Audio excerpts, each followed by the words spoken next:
We start AWANI International tonight by taking a snapshot of the US trade data released earlier today. In March, the United States recorded its largest ever trade deficit, a staggering $140.5 billion US dollars. The term trade deficit refers to how one country imported more than it exported.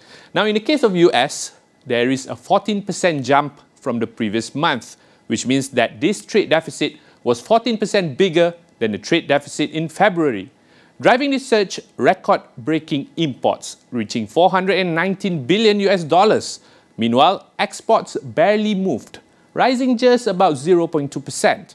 Now, with tariffs on Chinese goods climbing to an eye-watering 145%, US businesses turned everywhere: Mexico, Vietnam, and Europe, hoarding goods before even more tariffs kicked in.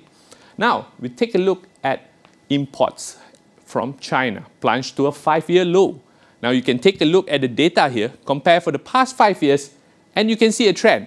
Right here is 2020, where it's the lowest, 2021, 2022, 2023, 2024, and 2025.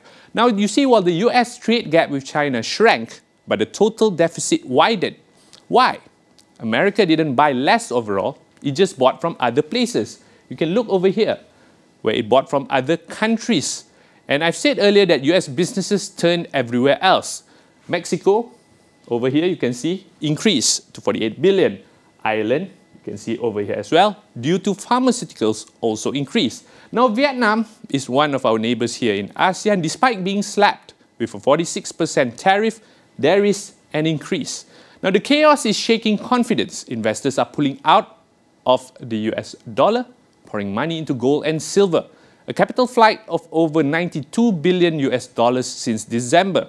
And the bottom line, the trade gap knocked a historic 4.8 percentage points off US GDP, pushing the economy into its first contraction since 2022. Now, as America scrambles to reshape trade, Asia must read the signals. The global map is shifting, and countries like Malaysia could either seize new opportunities or get caught in the crossfire.